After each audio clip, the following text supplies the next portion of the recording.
Pour la toute première escale, nous partons au Royaume-Uni à la rencontre de Marcus Rashford. C'est un footballeur que vous connaissez peut-être, un footballeur au grand cœur. Bonjour Chloé. Ce jeune homme se bat sans relâche contre la précarité alimentaire qui touche effectivement de nombreuses familles dans le pays. Un petit portrait s'impose quand même. Bonjour, oui, Marcus Rashford, pour ceux qui ne le connaissent pas, c'est un attaquant de Manchester United.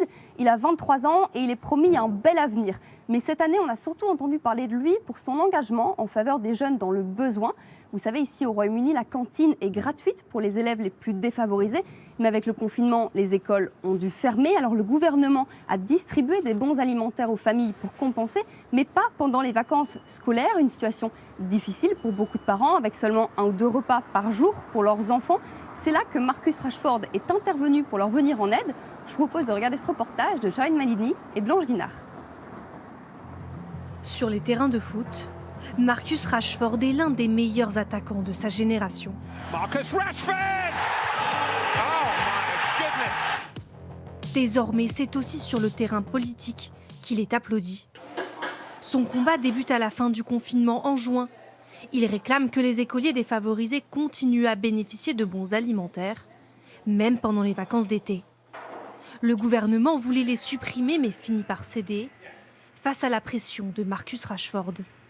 Le sujet résonne avec sa jeunesse, dans un quartier pauvre de la banlieue de Manchester. Lorsque ma mère vivait la même situation, si quelqu'un avait fait ou dit quelque chose, peut-être que notre vie aurait été différente. Donc aujourd'hui, elle est heureuse qu'on parle de ce problème et que des gens comme moi viennent en aide aux autres. La précarité alimentaire au Royaume-Uni est aujourd'hui un fléau. 1 700 000 enfants n'ont pas assez à manger. Les banques alimentaires sont dépassées. Thé ou café ?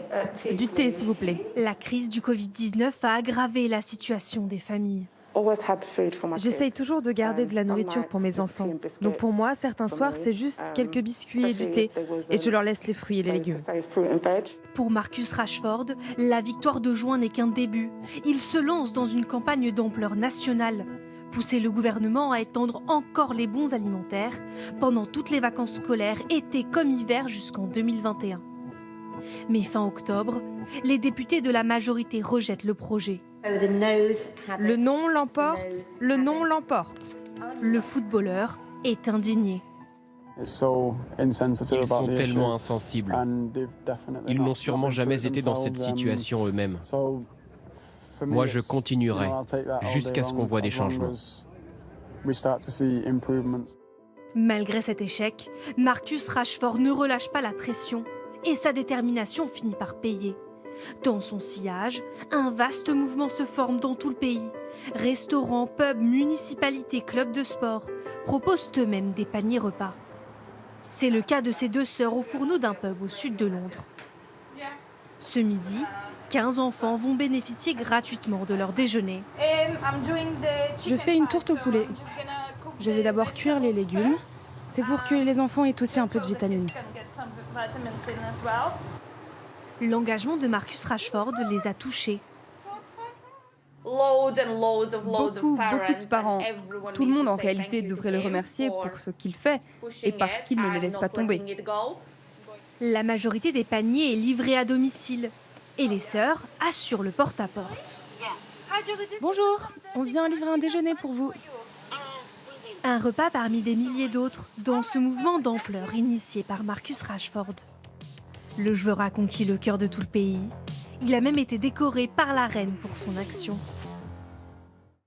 Ouais, on peut le comprendre parce qu'on vient de le voir, hein, Chloé, ce jeune footballeur a quand même réussi à mobiliser des associations, des commerces. Est-ce qu'il a réussi à faire bouger le gouvernement ?